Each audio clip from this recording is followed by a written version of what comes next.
شروع اللہ کا نام لے کر جو بڑا مہربان نہایت رحم والا ہے۔ اور جو لوگ خوف رکھتے ہیں کہ اپنے پروردگار کے روبرو حاضر کیے جائیں گے اور جانتے ہیں کہ اس کے سوا نہ تو ان کا کوئی دوست ہوگا اور نہ سفارش کرنے والا، ان کو اس قرآن کے ذریعے سے نصیحت کرو تاکہ پرہیزگار بنے۔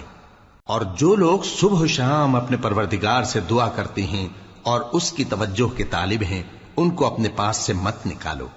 ان کے حساب اعمال کی جواب دہی تم پر کچھ نہیں اور تمہارے حساب کی جواب دہی ان پر کچھ نہیں، بس ایسا نہ کرنا۔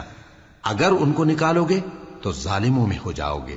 اور اسی طرح ہم نے بعض لوگوں کی بعض سے آزمائش کی ہے کہ جو دولت مند ہیں وہ غریبوں کی نسبت کہتے ہیں کیا یہی لوگ ہیں جن پر اللہ نے ہم میں سے فضل کیا ہے؟ کیا اللہ شکر کرنے والوں سے واقف نہیں؟ اور جب تمہارے پاس ایسے لوگ آیا کریں جو ہماری آیتوں پر ایمان لاتے ہیں تو ان سے کہو سلام علیکم، تمہارے رب نے اپنی ذات پاک پر رحمت کو لازم کر لیا ہے کہ جو کوئی تم میں سے نادانی سے کوئی بری حرکت کر بیٹھے پھر اس کے بعد توبہ کر لے اور نیکوکار ہو جائے تو وہ بخشنے والا ہے، مہربان ہے۔ اور اسی طرح ہم اپنی آیتیں کھول کھول کر بیان کرتی ہیں تاکہ تم لوگ ان پر عمل کرو، اور اس لیے کہ گنہگاروں کا رستہ ظاہر ہو جائے۔ اے پیغمبر، کفار سے کہہ دو کہ جن کو تم اللہ کے سوا پکارتے ہو مجھے ان کی عبادت سے منع کیا گیا ہے۔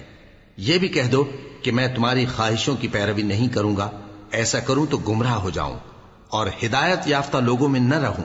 کہہ دو کہ میں تو اپنے پروردگار کی دلیل روشن پر ہوں اور تم اس کی تکذیب کرتے ہو۔ جس چیز یعنی عذاب کے لیے تم جلدی کر رہے ہو وہ میرے پاس نہیں ہے، ایسا حکم اللہ ہی کے اختیار میں ہے۔ وہ سچی بات بیان فرماتا ہے اور وہ سب سے بہتر فیصلہ کرنے والا ہے۔ کہہ دو کہ جس چیز کے لیے تم جلدی کر رہے ہو اگر وہ میرے اختیار میں ہوتی تو مجھ میں اور تم میں فیصلہ ہو چکا ہوتا، اور اللہ ظالموں سے خوب واقف ہے۔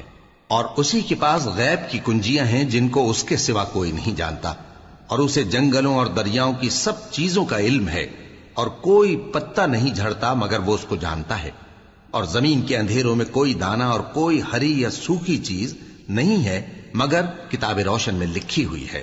اور وہی تو ہے جو رات کو سونے کی حالت میں تمہاری روح قبض کر لیتا ہے اور جو کچھ تم دن میں کرتے ہو اس سے خبر رکھتا ہے، پھر تمہیں دن کو اٹھا دیتا ہے تاکہ یہی سلسلہ جاری رکھ کر زندگی کی مدت معین پوری کر دی جائے، پھر تم سب کو اسی کی طرف لوٹ کر جانا ہے، پھر وہ تم کو تمہارے عمل جو تم کرتے رہتے ہو ایک ایک کر کے بتائے گا۔